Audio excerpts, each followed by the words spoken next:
Shalom saudara, jumpa lagi dalam GKM Menyapa.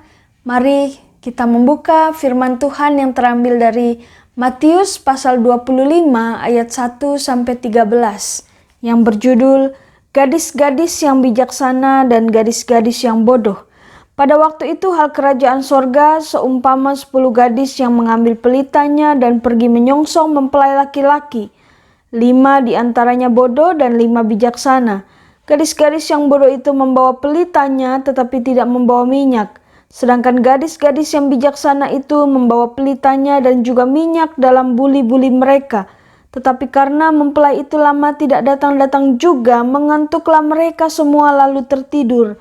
Waktu tengah malam, terdengarlah suara orang berseru, "Mempelai datang, songsonglah dia."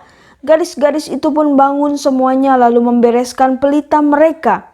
Gadis-gadis yang bodoh berkata kepada gadis-gadis yang bijaksana, "Berikanlah kami sedikit dari minyakmu itu, sebab pelita kami hampir padam." Tetapi jawab gadis-gadis yang bijaksana itu, "Tidak, nanti tidak cukup untuk kami dan untuk kamu. Lebih baik kamu pergi kepada penjual minyak dan beli di situ." Akan tetapi waktu mereka sedang pergi untuk membelinya, datanglah mempelai itu dan mereka yang telah siap sedia masuk bersama-sama dengan dia ke ruang perjamuan kawin, lalu pintu ditutup. Kemudian datang juga gadis-gadis yang lain itu dan berkata, "Tuan, Tuan, bukakanlah kami pintu." Tetapi ia menjawab, "Aku berkata kepadamu, sesungguhnya aku tidak mengenal kamu. Karena itu berjaga-jagalah, sebab kamu tidak tahu akan hari maupun akan saatnya." Saudara yang terkasih di dalam Tuhan, di dalam kebudayaan orang Yahudi, biasanya pernikahan orang Yahudi di kampung atau di desa-desa itu terjadi pada waktu malam hari. Malam hari di kampung atau di desa zaman dulu itu tidak seperti sekarang, saudara. Ada lampu ataupun penerangan lainnya. Jadi kalau ada pernikahan malam hari pada waktu itu sangat gelap sekali. Dan satu-satunya cara yang dilakukan untuk bisa menerangi jalan waktu itu adalah dipilihnya orang-orang pilihan dari mempelai untuk memegang pelita atau obor untuk mereka bisa menerangi jalan atau lorong-lorong yang gelap supaya para undangan acara kawinan saat itu boleh berjalan dengan baik karena adanya lampu yang menerangi. Ya, saudara, jadi ada orang-orang pilihan yang ditugaskan untuk bisa membawa pelita atau obor mereka untuk bisa menerangi jalan dengan lampu atau obor mereka. Nah, saudara, orang-orang yang dipilih ini untuk menerangi jalan bukan orang sembarangan. Orang-orang pilihan yang bisa dipercaya untuk menjaga obor mereka tetap menyala dan menerangi setiap orang yang akan datang ke dalam pesta kawin saat itu. Nah, saudara, tapi kita lihat orang yang dipercaya, orang pilihan yang diceritakan dalam kisah hari ini, yang ditugaskan untuk bisa membawa pelita atau obor mereka untuk menerangi jalan saat itu, apakah mereka semua yang dipilih itu bisa mengerjakan tugas dan tanggung jawab mereka? Pada kenyataannya tidak, saudara. Hanya dari 10 gadis yang dipilih oleh mempelai, hanya 5 yang bisa tetap membiarkan lampu atau obornya menyala dan menerangi jalan atau lorong yang gelap waktu itu. Dan 5 lagi, apa yang mereka lakukan? Mereka terlelap, mereka tertidur dan membiarkan lampu mereka itu mati, membiarkan obor atau pelita mereka mati sehingga mereka tidak bisa menjalankan tugas mereka untuk menerangi jalan lorong yang gelap untuk orang-orang bisa datang ke pesta perkawinan saat itu. Saudara yang terkasih di dalam Tuhan, sebenarnya kisah ini menggambarkan kehidupan kita sebagai gereja, sebagai umat yang katanya dipilih dan diselamatkan oleh Tuhan.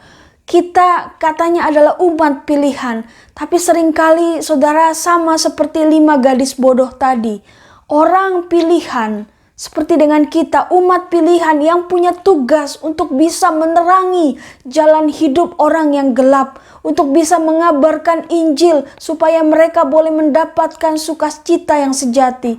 Tetapi apa yang terjadi, saudara? Seringkali inilah yang terjadi dalam kehidupan kita. 5 gadis bodoh ini seringkali menggambarkan kehidupan kita yang katanya orang pilihan, tapi seringkali kita gagal untuk menerangi jalan hidup mereka yang gelap.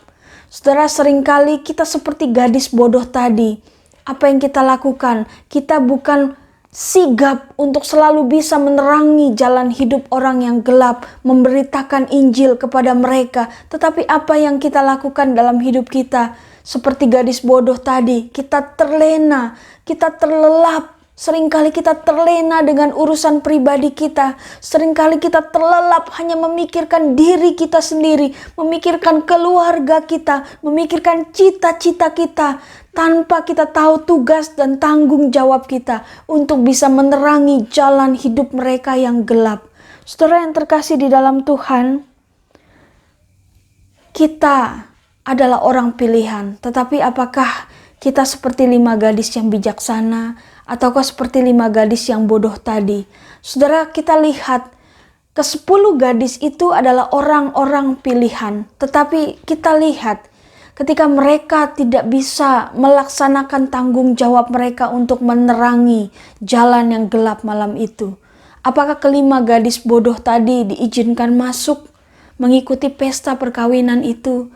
Ternyata tidak, saudara. Walaupun mereka orang pilihan, tetapi mereka tidak bisa menjalankan tanggung jawab mereka, sehingga mereka tidak diberi kesempatan untuk masuk mengikuti sukacita perjamuan kawin saat itu.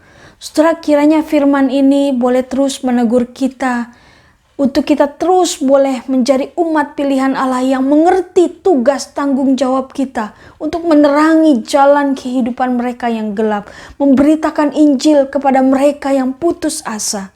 Setelah saya menutup firman Tuhan ini dengan satu perkataan dari John Piper bahwa ada 3 pilihan yang terkandung di dalam amanat agung Kristus kepada orang-orang percaya. Yang pertama, Anda dapat pergi untuk memberitakan Injil. Yang kedua, atau Anda dapat pergi untuk mengutus orang lain. Yang ketiga, atau Anda tidak melakukan sama sekali. Tetapi John Piper kemudian memberikan satu kesimpulan bahwa mengabaikan pilihan ini bukanlah bagian kehidupan dari seorang Kristen. Saudara, kiranya firman ini terus boleh memberkati kita. Amin.